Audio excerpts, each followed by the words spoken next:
오늘 말씀은 누가복음 22장 39절에서 46절까지입니다. 한 절씩 교독하겠습니다. 예수께서 나가사 습관을 따라 감람산에 가심에 제자들도 따라갔더니 그곳에 이르러 그들에게 이르시되 유혹에 빠지지 않게 기도하라 하시고 그들을 떠나 돌 던질 만큼 가서 무릎을 꿇고 기도하여 이르시되 아버지여 옮기시옵소서. 그러나 내 원대로 마시옵고 아버지 원대로 되기를 원하나이다 하시니 천사가 하늘로부터 예수께 나타나 힘을 더하더라. 예수께서 힘쓰고 애써도 간절히 기도하시니 땀이 땅에 떨어지는 빗방울같이 되더라. 기도 후에 일어나 제자들에게 가서 슬픔으로 인하여 잠든 것을 보시고 이르시되 어찌하여 자느냐 시험에 들지 않게 일어나 기도하라 하시니라. 아멘. 예배하는 여러분들을 축복합니다. 주님 은혜가 풍성하시기를 기원합니다. 이제 신약성경 읽기 86번째로 복음서를 86번째를 읽은 거죠. 그래서 누가복음의 말미로 이제 향해서 가고 있는데 오늘 이 말씀은 이제 주님께서 기도하시는 내용이고 기도하신 장소는 이제 겟세마네라고 하는 곳이다.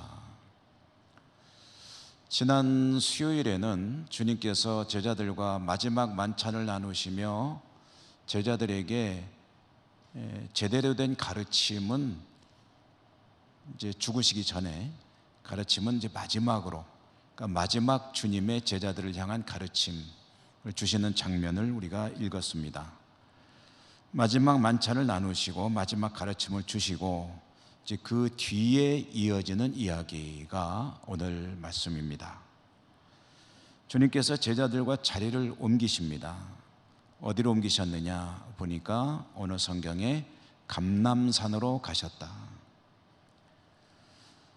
우리가 읽고 있는 누가복음에는 감람산이라고만 나오는데 다른 복음서 마태복음이나 마가복음에 보면은 겟세마네라고 하는 조금 더 좁혀진 그런 지명이 나옵니다. 그런데 이 겟세마네가 감람산 기슭에 있거든요. 감람산 기슭에 겟세마네라고 하는 곳으로 가셨다는 거죠. 겟세마네라고 하는 이 히브리 말 이름의 뜻은 기름틀, 기름 짜는 기계라는 뜻입니다. 왜 기름 짜는 기계라는 이름이 붙어 있을까? 그 지역에 그곳에 올리브 나무가 많습니다. 감람나무. 그래서 그곳에서 생산되는 감람나무를 아마 기름을 짜는 곳이 그곳이 아니었나. 그래서 겟세마네라는 이름이 붙여진 것으로 추측됩니다. 확실한 무슨 성경에 근거가 있는 이야기는 아니고요. 지금도 그 지역에 가보면은요, 올리브 나무들이 이제 보존이 되고 있는 것을 보는데 수령 2000년, 그러니까 2000년 된 올리브 나무가 이제 보호를 받고 있는 거죠. 그래서 그것이 이제 예수님 당시에도 그 지역에 존재했던 그런 감람나무다 하는 것을 추측할 수가 있습니다.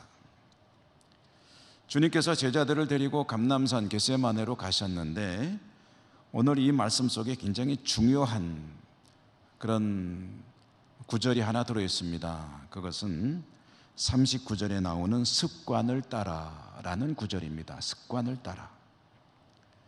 습관을 따라라는 말이 가지는 의미가 무엇입니까? 항상 하던 대로 늘 그렇게 했듯이, 그러니까 자주 이제 가시는 거죠. 거기를 자주 가시고 특별한 일 없으면 또 그곳으로 가시고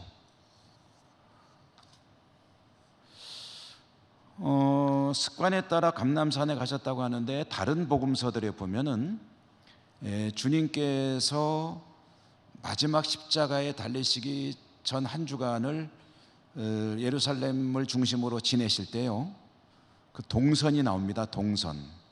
근데 낮에는 주로 성전에서 사람들에게 가르치시고 그리고 밤이 되면 마르다, 마리아, 나사로 3남매의 집이 있는 베다니 마을에 가셔서 묵으시고, 또 아침이 되면 성전으로 들어오셔서 가르치시고, 이런 패턴이 반복이 됐는데, 또 오늘 말씀해 보면은 예루살렘에 가시면 습관에 따라 가시던 곳이 감람산 겟세마네다 라고 하는 것을 누가복음에 밝혀주고 있으니까, 이 복음서들을 다 합쳐보면은 주님의 동선이 어떻게 되느냐, 어떤 때는 마르다 마리아 집에서 주무시기도 하시고, 그리고 성전에 나왔다가 바로 가실 때도 있었을 것이고, 아니면은 감람산에서 밤늦게까지 기도하시다가 거기서 밤을 새시든지, 아니면은 또 가셨다가 조금 주무시고 다시 성전으로 오시든지, 이런 패턴으로 주님의 마지막 주간의 동선이 이루어졌을 것이다 하는 것을 또한 짐작하게 됩니다. 이 습관에 따라라는 말이 가지는 중요한 의미가 또 하나 있는데, 그것은 습관적으로 주님은 기도하는 삶을 사셨다라는 이야기와 함께, 지금 주님을 따라서 온 제자가 여러분 몇 명입니까?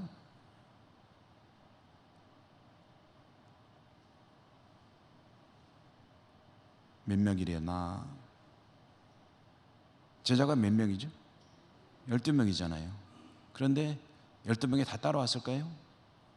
아니죠. 한 사람 빠졌죠. 누굽니까? 가룟 유다죠. 가룟 유다. 가룟 유다는 주님을 대제사장 무리에게 이제 돈 받고 넘기기로 작정을 했기 때문에 지금은 이제 이탈해 있는 상태입니다. 그래서 주님과 11명의 제자들이 겟세마네 감람산으로 갔는데, 자 여러분, 지금 이 상황을 좀 잘 생각해 보십시오. 제자들과 함께 항상 가던 대로 가게 되면은, 그러면은 누구한테 좋은 일인가요? 가룟 유다한테 좋은 일이죠. 지금 예수님을 잡아들일 수 있도록 도우러 갔는데, 근데 우리 주님이 그 사실을 잘 알고 있거든요. 지금 위기입니다. 위기. 잡혀갈 그런 상황입니다. 그렇기 때문에 유다가 슬그머니 빠져난 걸 봤기 때문에, 그러면 아이쿠, 저 친구가 지금 저 일 저지르러 가는구만. 그렇다면 어떻게 됩니까? 항상 가던 곳으로 가시면 안 되죠. 어디로 가야 돼요? 은신하셔야죠. 은신. 유다가 절대로 못 찾아올 곳으로 가셔야 되잖아요. 그런데 주님은 습관에 따라 감람산으로 가셨다. 이것이 가지는 의미가 중요하다는 거죠. 이 주님께서는 가룟 유다가 진행하고 있는 그 일과는, 그 일에는 개의치 않으세요. 그 일에는 처음부터 개의치 않으셨고, 감람산으로 가실 때도 역시 개의치 않으셨고, 마치 준비한 대로 감람산 가시면서 가룟 유다에게 이렇게 말씀하시는 것 같습니다. 너는 너의 일을 행하라. 나는 나의 길을 가겠다. 너에게는 너의 일이 있겠지? 그렇지만 나에게는 나의 사명이 있으니 나는 그것을 계속해서 진행해 나가겠다 라고 말씀하시듯이 습관에 따라 감람산으로 가셨다. 이런 의미가 들어있는 거죠. 이런 선택을 하시는 주님의 내면에 있는 중심을 우리는 어떻게 이해해야 될까요? 자신의 안위라든가 또는 어떤 상황, 위기 이런 게 닥쳐오는 것은 주님에게는 사실 관심사가 아닙니다. 주님의 관심사는 오직 무엇입니까? 하늘 아버지의 뜻을 행하는 것, 그것만이 주님의 중심에 들어있는 가장 중요한 그런 목적이 되는 거죠. 사도 바울도 그러지 않았습니까? 사도행전을 읽어보면 예루살렘을 가야 되는데 보는 사람마다 말리는 거예요. 예언자도 있습니다. 예언자가 뭐라 그러냐면 자기 몸을 칭칭 묶어요. 그러고서 당신 예루살렘에 가면은 나처럼 이렇게 묶여가지고 위험을 당할 겁니다. 가지 마십시오. 그러니까 보는 사람마다 거길 왜 가냐고, 가면 안 된다고 다 말리는데, 사도 바울이 뭐라 그랬습니까? 너무나도 유명한 구절이죠. 사도행전 20장 24절에 내가 달려갈 길과 주 예수께 받은 사명 곧 하나님의 은혜의 복음을 증언하는 일을 마치려 하면은 나의 생명조차 조금도 귀한 것으로 여기지 아니하노라. 하나님께 받은 사명이 있는데 이것을 마칠 때까지는 내가 죽고 사는 문제는 그렇게 중요한 문제가 아니다. 나는 가야 된다. 그러고 이제 가죠. 가서 잡히고, 그런데 결론적으로 보니까 결국은 하나님 뜻대로 로마로 갔습니다. 가는 방법이 좀 달라서 그랬지 결국은 가서 로마에서 자신의 사명을 충실하게 감당하는 것. 다만 본인들이 기대하거나 예상한 것과는 많이 다르긴 했습니다. 자, 이제 우리 말씀으로 돌아오죠. 제자들과 함께 목적지 감람산 겟세마네에 당도하신 주님께서 제자들에게 하신 첫 번째 말씀이 뭐냐면은 기도하라는 거죠. 기도하라. 왜 기도해야 되느냐? 유혹에 빠지지 않기 위하여 기도하라. 엉뚱한 데로 가지 않기 위해서 기도하라. 너희들의 삶이 망가지지 않기 위해서 기도하라. 하나님의 뜻에서 이탈하지 않길 원하느냐? 그러면 기도하라. 지난 수요일에 보았습니다마는 가룟 유다는 사단의 공격을 받고 굴복했죠. 그래서 스승을 팔아넘기는 그런 패역을 저지르게 됐습니다. 그런데 그 사단이 가룟 유다만 공격한 게 아니고 그 뒤에 다른 제자들도 계속 공격을 합니다. 주님은 아시죠? 그래서 식사하는 자리에서 베드로에게 뭐라고 하셨습니까? 마지막 가르침을 주신 게 그거죠. 베드로에게 지금 사단이 너희들을 공격하고 너를 향해서도 집요하게 공격해 오고 있는데 내가 너를 위해서 기도하고 있다. 그러니 괜찮을 거야.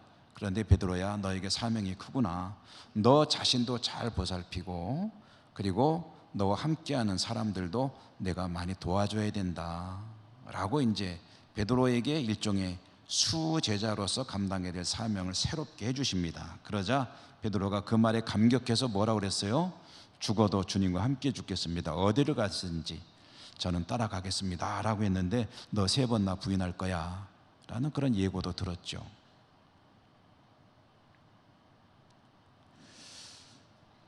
주님께서 제자들을 바라보시며 걱정하셨던 것처럼 사단은 성도들을 끊임없이 공격해 옵니다. 지속적으로 공격하는 사단의 공격을 막아내기 위해서 성도가 해야 될 가장 중요한 일이 뭐냐? 오늘 주님 말씀 속에 단호한 말씀이 들어있죠. 유혹에 빠지지 않게 늘 기도해라는 거죠. 기도해라. 기도밖에 없다. 우리도 마찬가지입니다, 여러분. 저도 그렇고 여러분도 그렇고 우리가 얼마나 자주 넘어지고 하나님 앞에 죄를 짓고 허물투성이로 살아가고 있습니까? 어쩔 수 없지 뭐 라고 생각하는 건 곤란합니다. 그럴 때일수록 돌이켜야 되고 회개해야 되고 우리 신앙이 느슨해지지 않고 하나님을 기쁘시게 하는 믿음으로 살 수 있기 위해서 가장 힘써야 될 일은 기도하는 일입니다. 기도. 시간을 내서 기도하는 것도 중요합니다. 교회가 예배 시간에 또는 기도를 좀 많이 하는 그런 시간, 새벽에 특별히 시간을 내서 기도하는 것 참 중요한데요. 그게 좀 어려운 분들은 또 이제 따로 기도 시간을 내서 정해진 기도 생활하는 것은 참 중요합니다. 그런데 그것보다 더 중요한 게 있습니다. 그보다 더 중요한 게 뭐냐면 쉬지 않고 기도하는 것입니다. 쉬지 않고 기도하는 것. 사람이 어떻게 쉬지 않고 기도하나요? 라는 생각이 드십니까? 그럼 계속 하루 종일 중얼중얼 하고 있어야 되나요? 쉬지 않고 기도한다는 건 그런 게 아닙니다. 쉬지 않고 기도한다는 것은 모든 일에 기도가 따른다는 그런 이야기입니다. 모든 일에. 그러니까 이게 조금 더 익숙해지면은 범사에 하나님의 뜻을 여쭙고 하나님의 음성 듣고 싶어 하고 듣고 싶으니까 계속 들으려고 시도하고 노력하고 필요하다면 그런 훈련도 스스로 찾아서 하고 그래서 늘 하나님과 대화하는 그런 삶을 살아가고 다른 말로 하면 하나님과 동행하는 거고 하나님은 늘 내 옆에 계시고 성령으로 내 안에 계신 하나님과 늘 끊임없는 대화를 주고받고 하나님의 뜻을 찾고 들려오는 음성이 있으면 그 뜻을 따르고 이게 쉬지 않고 드리는 기도입니다. 믿음의 사람치고 이런 기도 생활을 하지 않은 사람이 있을까 하는 생각을 해봅니다. 우리가 알고 있는 위대한 믿음의 성경 속의 인물들은 물론 교회 역사 속에 등장하는 수많은 인물들, 특별히 하나님의 임재를 추구하는, 하나님이 늘 나와 함께 계시기를 소망하면서 하나님이 계시는 나와 함께 하시는 삶을 살려고 소망하며 노력했던 사람들 치고 이 쉬지 않는 기도를 하지 않은 사람은 없다고 보셔도 됩니다. 그리고 이것은 사실 성도로서는 가장 복된 인생을 사는 거죠. 물론 그 중심에는 말씀이 있어야 합니다. 말씀을 벗어나는 자신의 정욕을 위해서 구하는 기도 생활은 하나님께서 들으시지 않으시죠. 관심 두지 않으십니다. 말씀의 기초에서 하나님 앞에 신실하게 하나님의 뜻을 구하는 기도를 드리다 보면 하나님의 음성을 분별하는 능력을 가지게 되고요, 늘 주님과 동행하는 삶을 살게 될 것입니다. 이것이 악한 사탄 마귀의 공격으로부터 자신을 지킬 수 있는 유일한 방법입니다. 근데 좀 쉽지는 않죠. 어렵습니다. 그러니까 우리는 끊임없이 넘어지고 실족하고 실수하고 과오를 범하고 또 눈물로 회개하고 하나님 용서해 주세요. 그리고 또다시 좀 괜찮아지면은 좀 느슨해졌다가 그런 삶을 반복하는 것 아니겠습니까? 주님은 제자들에게 유혹에 넘어지지 않기 위해서 기도하라라고 말씀하셨습니다. 그리고 조금 떨어진 곳, 돌 하나 던질 거리라고 했는데 그렇게 멀지 않은 곳에다가 이제 기도 자리를 잡으셨다는 거죠. 누가복음은 주님께서 기도하는 자세를 전해 주십니다. 어떻게 기도하셨다고 합니까? 41절에 보니까 무릎을 꿇고 기도하셨다. 이 무릎을 꿇었다는 것이 우리한테는 조금 더 이상하지 않잖아요. 당연한 거 아닙니까? 주님께 기도할 때 무릎 꿇고 기도하는 거지. 그런데 유대인들에게는 사실은 이게 일반적인 기도 자세는 아닙니다. 유대인들에게는 일반적인 기도 자세는 서서 하는 거예요. 서가지고 하늘을 바라보며 기도하고, 때로는 좀 더 남들에게 자신이 기도하는 모습을 드러내고 싶을 때는 손을 들고 또 큰 소리로, 또 어떤 이들은 사람 많이 모이는 곳에 가서 그렇게 기도하는 것이 유대인들의 기도의 일반적인 모습입니다. 혹시 혼자 기도해도 이제 서서 기도하는 것이 유대인들의 기도인데요, 주님은 무릎을 꿇고 기도하셨다. 무릎을 꿇는다는 것은 어떤 의미가 들어있냐면 굉장히 간절한 기도다라는 그런 이야기입니다. 간절한 기도. 사실 어쩌면 간절하면 저절로 무릎이 꿇어질 수밖에 없겠죠. 무릎을 꿇어도 시원찮으면 엎드려서 기도할 수도 있겠죠. 자, 여러분, 이렇게 간절하게 기도하는 주님의 마음이 어떠셨을까를 한번 생각해 보십시다. 주님의 마음이 어떠셨을까요? 요거는 사실은 성경을 연구하는 신학자들에게는 상당히 많은 어떤 논의가 이루어지는 그런 장면이기도 합니다. 주님의 마음이 어땠을까? 주님의 내면은 어땠을까? 주님은 곧 일어날 일을 다 알고 계시죠. 그러면서 기도하는 주님의 마음, 어떤 이들은 주님이 하나님이시잖아요. 그리고 죽었다가 사흘 후에 살아나실 것도 알고 계시잖아요. 하나님이시고 지금 죽어도 사흘 만에 살아날 텐데 그까짓 거 고통도 별로 아마 하나님이니까 그 정도는 하나님에게는 아무것도 아니지 않았을까. 다시 말해서 하나님이신 주님에게 두려움이나 슬픔이나 걱정은 어울리지 않는다. 아무리 무서운 일이 기다리고 있어도 주님이 무서워한다는 게 말이 되느냐? 슬퍼한다는 게 말이 되느냐? 어떻게든 이런 일이 없었으면 좋겠다는 생각을 한다는 게 말이 되느냐? 그러므로 주님의 마음은 그렇게 고통스러운 것은 아니었다라고 주장하는 사람들이 있습니다. 제가 지어낸 말이 아니고, 논리적으로 보면 그럴듯해 보이기도 하죠. 아이고 주님 정도 되면 뭐 그 정도야 뭐 아무것도 아니지 않을까.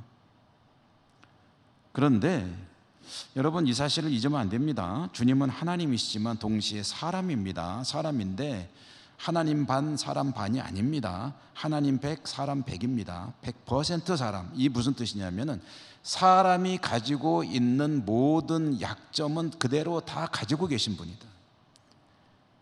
여러분 손에 못 박으면 얼마나 아플까요? 주님은 덜 아프실까? 아니요, 똑같이 아프십니다. 심리적으로 볼까요? 여러분 조금 있다가 내가 못 박혀 죽어야 된다고 생각하면 여러분 미치겠죠. 어떻게든 도망가고 싶겠죠. 주님도 그렇습니다. 왜요? 사람이니까.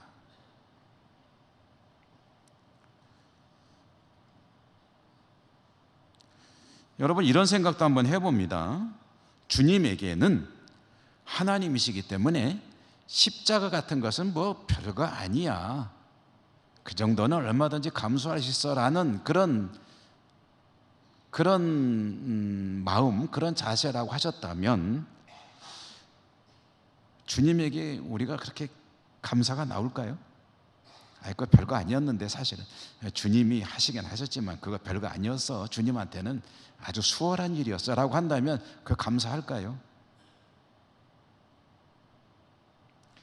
사람의 한계를 모두 가지신 주님께서 그런 일을 당하셔야 될 아무런 이유가 없으시지만 나의 죄 문제를 해결하시기 위해서 그 과정을 무서워하시면서 두려워하시면서 그러면서 오늘 이 기도 속에 주님의 심경 그대로 나와 있잖아요. 42절에 보면은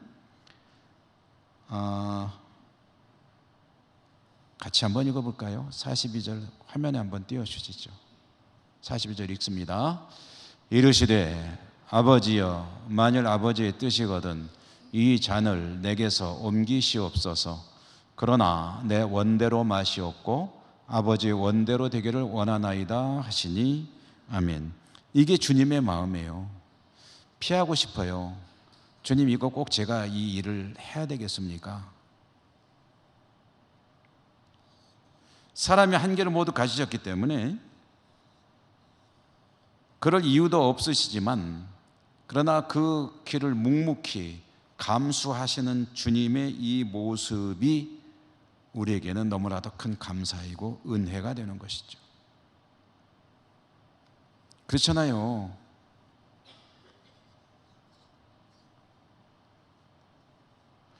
주님은 고민스러우시죠. 두렵습니다. 피하고 싶은 인간적 마음도 있지만 그래서 기도하지 않을 수 없습니다. 자, 그런데 이 기도에 굉장히 중요한 정수가 들어있습니다. 정수. 아주 알짜배기가 들어있다는 거죠. 가장 핵심이 들어있다. 주님께서 제자들이 기도를 가르쳐 달라고 했을 때 가르쳐 준 게 주기도죠. 주기도문으로 우리가 늘 암송하고 있죠. 그 주기도문의 중심에 들어있는 가장 중요한 내용 중에 하나가 뭐냐면은 아버지의 뜻이 하늘에서 이룬 것처럼 땅에서도 이루어지기를 원하나이다. 이렇게 기도하라고 했잖아요. 하늘에서는 하나님의 뜻이 잘 이루어지고 있습니다. 100% 0. 얼마도 안 이루어지는 것이 그대로 다 이루어지고 있습니다. 그런데 땅에서는 안 이루어지고 있습니다. 이 땅에서도 하나님의 뜻이 이루어지기를 원합니다 라고 기도하라는 거죠. 그게 기도의 사실은 중심입니다.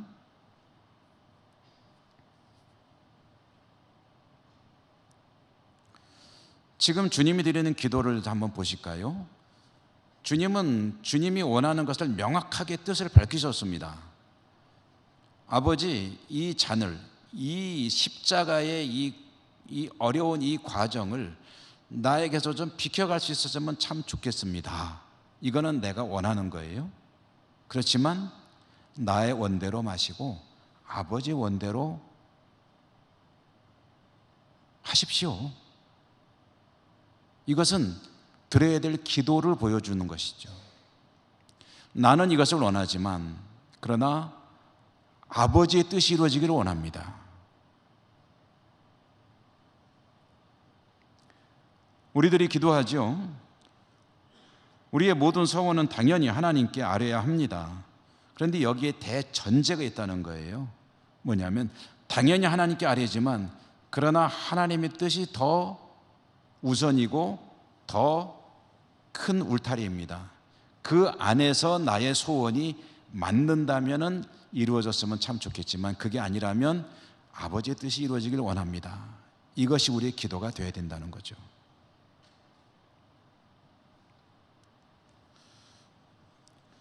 더해서 이런 기도를 같이 드려야 되겠죠. 이런 기도를 드려야 됨에도 불구하고 연약하고 부족해서 어리석어서 그렇게 깨닫지 못하고 있다면 은혜를 주십시오, 지혜를 주십시오, 깨달음을 주십시오. 하나님, 그래서 하나님께 올바른 기도 생활을 할 수 있는 믿음을 주십시오라는 기도를 더불어 드려야 한다.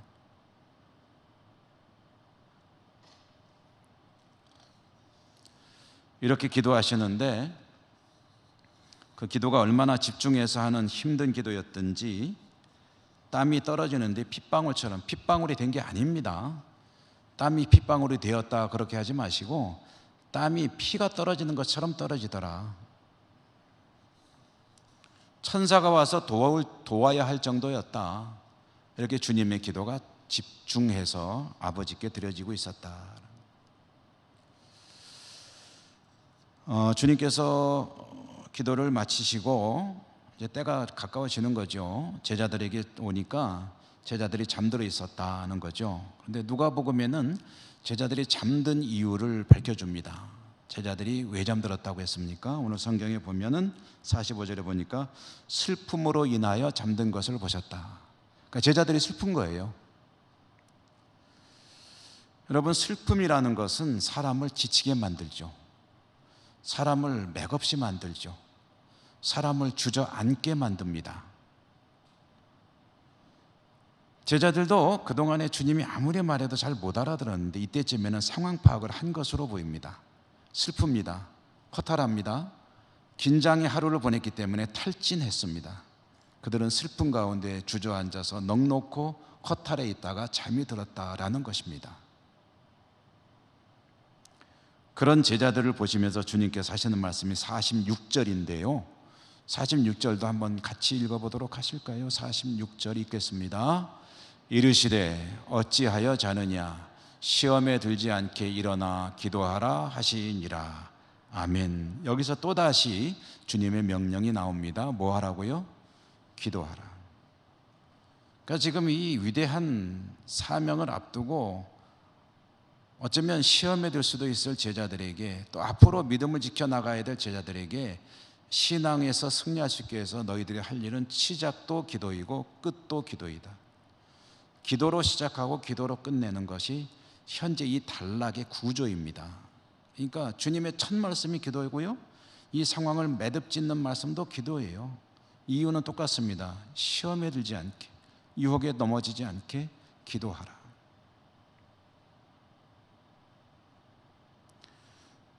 여러분의 신앙이 늘 하나님과 동행하는 삶이 이루어지고 하나님의 임재를 늘 느끼며 살아가고 정말 살아있는 신앙으로 가기 위해서 힘써야 될 일이 첫 번째가 기도입니다.